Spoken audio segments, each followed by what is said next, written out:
Halo Sobat Bincang Energi, kembali lagi dalam segmen Bincang Energi siaran terkini. Bersama saya Ayuni, hari ini saya ditemani dengan rekan saya akan menghadirkan informasi-informasi menarik dan aktual seputar perkembangan energi dan lingkungan selama 2 minggu ke belakang. Halo Sobat Bincang Energi semua, saya Damian bersama Ayuni akan menyajikan berita-berita yang tentunya menarik banget nih soal energi dari tanggal 6 Februari hingga 16 Februari tahun 2023. Kira-kira ada berita apa aja ya? Yuk kita langsung menuju berita pertama kali ini.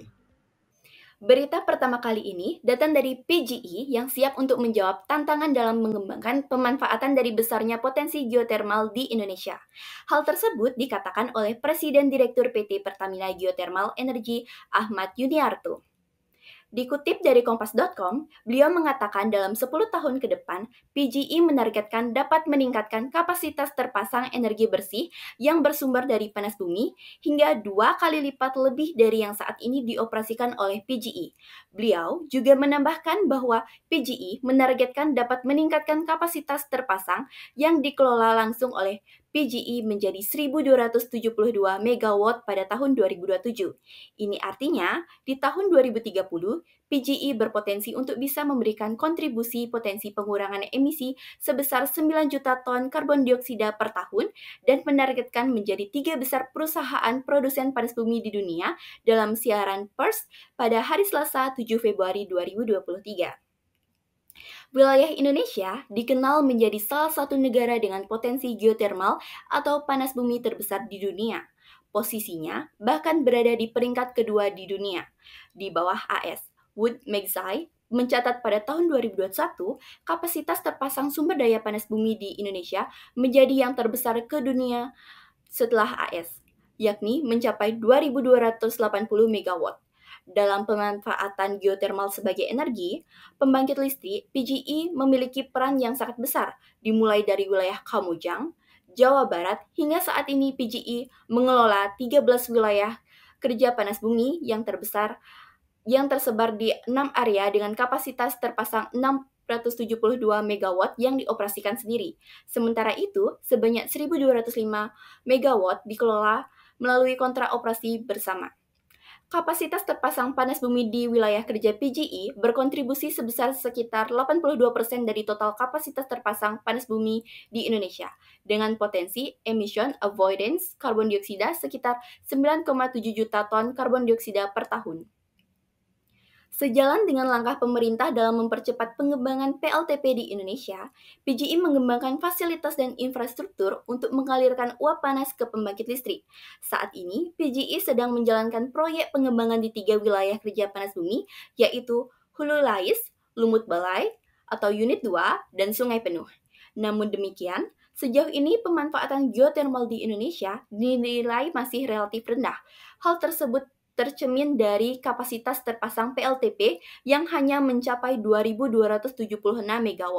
Alhasil, masih terdapat ruang untuk pemanfaatan geotermal sebagai sumber energi PLTP sebesar 21.424 MW.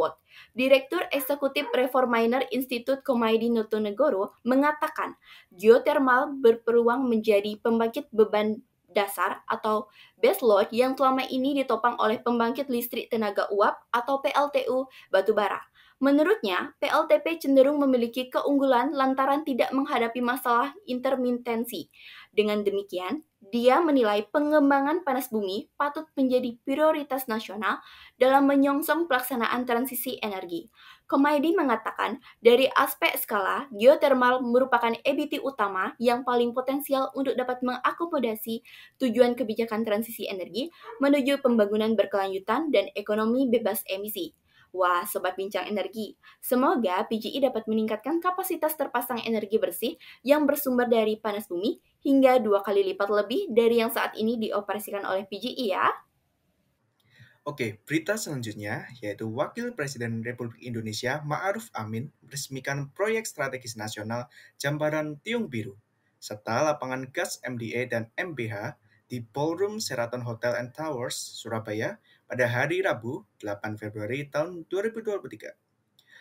Pengoperasian lapangan migas ini diharapkan dapat meningkatkan pasokan gas dan menjamin ketersediaan migas bagi industri di wilayah Jawa Timur dan juga Jawa Tengah. Beliau mengharapkan agar proyek ini mampu meningkatkan pasokan gas secara signifikan dan menjamin ketersediaan migas bagi industri di wilayah Jawa Timur dan juga Jawa Tengah, sehingga turut memberikan nilai tambah dan meningkatkan penerimaan negara. Selain itu, beliau juga mengharapkan agar pengoperasian proyek-proyek migas tersebut dilakukan secara baik dengan memperhatikan aspek kesehatan, keselamatan, keamanan, dan juga lingkungan. Dikutip dari migas.esdm.go.id, gas bumi memegang peran penting dalam pemenuhan kebutuhan energi nasional, sebab gas bumi merupakan energi fosil paling bersih dan juga paling banyak digunakan setelah minyak bumi dan batu bara. Ini menunjukkan peran vital gas bumi baik dalam pemenuhan kebutuhan energi nasional maupun dalam kebijakan bauran energi di Indonesia. Oleh karena itu, pemerintah akan terus mendorong pemanfaatan gas bumi domestik dengan menstimulasi industri dalam negeri serta pengembangan lapangan unitisasi gas, jambaran tiung biru, dan lapangan gas MDA dan MBH. Wapres juga meminta agar cadangan-cadangan gas yang sudah ditemukan dapat dipercepat proses pengembangannya, sehingga gas dapat tetap menjadi komoditas unggulan Indonesia. Menteri ESDM Arifin Tasrif mengapresiasi kesetiaan Wakil Presiden untuk meresmikan 2 proyek strategis ini. Hal ini, menurut Arifin, menunjukkan dukungan serius dari pemerintah terhadap sektor hulu migas yang memiliki peran penting dalam menyediakan energi, menghasilkan penerimaan negara, sekaligus secara simultan menciptakan multiplier effect bagi industri dalam negeri lainnya. Wah, Sobat Pen, semoga dengan peresmian proyek strategis nasional Tiung Biru ini, serta lapangan gas MDA dan MBH tersebut dapat meningkatkan pasokan gas dan menjamin ketersediaan migas bagi industri di wilayah Jawa Timur dan juga Jawa Tengah ya. Wah, berita selanjutnya nih merupakan berita terakhir di segmen kita kali ini. Apakah Sobat Bincang Energi sudah tahu bahwa serbuk kayu hingga sekam padi bisa jadi sumber energi PLTU? Mari kita bahas lebih lanjut. PT PLN terus menggenjarkan praktik pencampuran biomasa dengan batu bara atau co-firing untuk pembangkit listrik tenaga uap. Cara ini dapat berkontribusi pada penurunan emisi karbon dari sektor pembangkit listrik dan berdampak positif bagi perekonomian masyarakat. Direktur Utama PLN Darmawan Prasojo menyampaikan bahwa perusahaan akan aktif mendorong kolaborasi dengan masyarakat untuk penyediaan suplai biomasa. Kehadiran program co-firing ini juga merupakan langkah PLN menjawab persoalan transisi energi global. Manfaat tersebut telah dirasakan Barwan, salah satu distributor biomasa serbuk kayu yang digunakan untuk co-firing PLTU Jeranjang di Lombok Barat. Dalam 1 bulan, Barwan dapat menyediakan hingga 300 ton serbuk kayu untuk PLTU Jeranjang. Barwan menambahkan, proses penyediaan serbuk kayu atau wood chip harus melewati beberapa tahapan agar siap digunakan untuk co-firing. Serbuk kayu yang diperoleh dari tempat pemotong kayu harus dikeringkan terlebih dahulu agar kadar airnya menghilang. Setelahnya, baru dilakukan pengiriman ke PLTU Jeranjang. Hal senada disampaikan oleh Lalu Sultansyah, distributor sekam padi untuk co-firing PLTU Jeranjang. Dia menyebut sekam padi yang dihasilkannya kini bernilai ekonomi dan bisa mendatangkan manfaat. Sekam padi yang dikirim oleh Sultansyah ke PLTU Jeranjang mencapai 400 hingga 600 ton per bulan. Guna memenuhi kebutuhan tersebut, Sultansyah memperoleh dari beberapa produsen sekam padi di Lombok Tengah.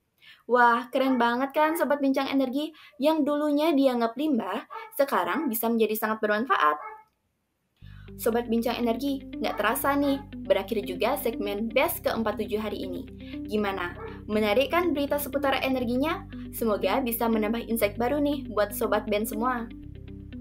Setuju banget nih, ayo nih.